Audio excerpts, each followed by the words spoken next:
maxamedow dadka qaar baa laga tegey oo aan la musaafurin doonin dadka beeraha ka shaqeeya marka adiga waxaan ku oran lahaa waa inaad sida wax loo beero ma taqaanaa horta imika life ugu jira wariyaha iyaga noogu soo waran magaalada DC Dr. Qalooc maxaa nooga sheegi kartaa arrinta immigrationka dadka tarxiilayaasha halka ay xaaladoodu marayso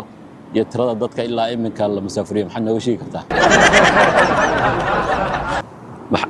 maxamed waa ku maqlaa halkaan ku suganahay waxa weeyaan waa magaalada DC waa xarunta waddanka Mareykanka haddii aan kaaga waramo update-ka dadka la musaafiriyo iminka waxay marayaan bishan ku jirna July 200,000 oo qof ayaa waddanka laga musaafiriyey waxaan u jeedaa in adigu halkaa joogto weli lagu darin xisaabta nasiib baad u yeelatay inaan dadka ka tirsaneen laakiin si waa lagu soo socdaa waxba warwarin waad ku jirtaa kolley dadka la musaafirin doono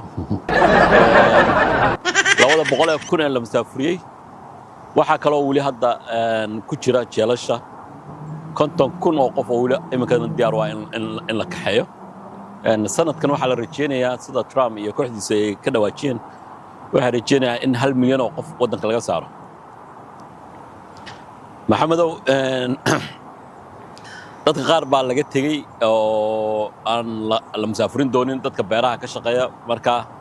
adiga waxaan ku oran lahaa waa inaad sida wax loo beero ma taqaanaa horta imika waa inaad bartaa sida loo beero si laga tago dadkaasi ayaa laga yaabaa in iyaga iska sii joogi doonaan dadka Mareykanka xagga beeraha ka shaqeeya oo aad baa loogu baahan yahay Mareykanka kama maarmo marka dadkaasi way sii joogayaan waxaan kaloo kugula talin lahaa maxamedow waa inaad barataa luqadda Mareykanka keliya inaad ku hadasho marka haddii aad Soomaali iyo waxyaabaha iyo Afrikaan doonayso inaad ku hadasho waxaad noqonaysaa dadka la musaafirin doono dhawaan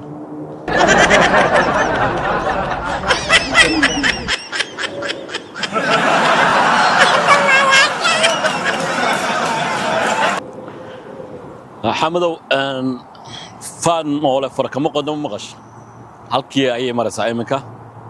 musaafirintu way socotaa qolada ICE lacag badan baa loo qoray iminka dad badan bay xayir garanayaan marka dowladda la dhaqanto laakiinse uma malaynaya in lagaa yeelayo maxaa yeelay kalarkaaga dartiis inaan adiga lagu ogolaanaya inaad ku beerto kooxaas ayaan suurto gelinayn anoo kale iminka haddaan apply gareeyo ICE horaa laga qaadanaya bas aniga nin waddanka u dhashaan ahay in cad baan ahay marka waxa weeyaan waxaan ku jiraa dadka loo ogol yahay inay dadka soo qabtaan haddii aan ku biirana adun baa kaa bilaabayo waad la socotaa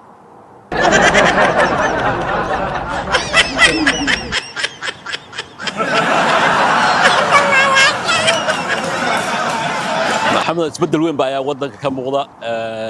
dadkii markii musaafirinta ay bilaabatay xooli iminka ku socoto waxaad moodaa inay hoos u dhaceen wixii dembiyada ka dhacay waddanka Mareykanka marka qof walba iminka uu baqanayaa wuxuu isleeyahay bil lagu daraa maxamed kale mid kan waa ka ilaaway dadka iminka la musaafiriyo waxaa ku jira dad aan weligood dembi gelin marka dembi keliya kuma xirna waxa weeyaan dad waxyaabo yarar oo ma garanaysaa aan dadka lagu xirin qaar sameeyey ayaa lagu musaafirinaya iminka marka waagii hore dembiyada waxaa loo eegi jireen qofku markuu dembi weyna galo in la musaafiriyo laakiinse iminka caagadeeda haddaad biyo meelahaad ka cabto waan adigu lahayn xisaabta lagugu daraya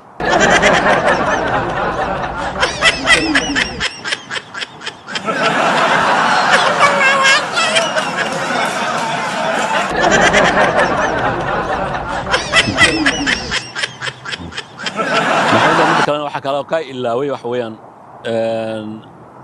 tan intuu Trump yimid waxaa sii badanaya ama ma garanaysaa kalsoonidii waddanka dhaqaalihii kor u sii kacaya sida beeraha loo qoto dadkii aad iyo aad bay ma garanaysaa dhibaatadii ka yaraaday waddanka Mareykanka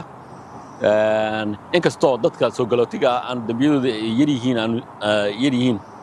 haddana qof walba oo ma garanaysaa ayaa baqanaya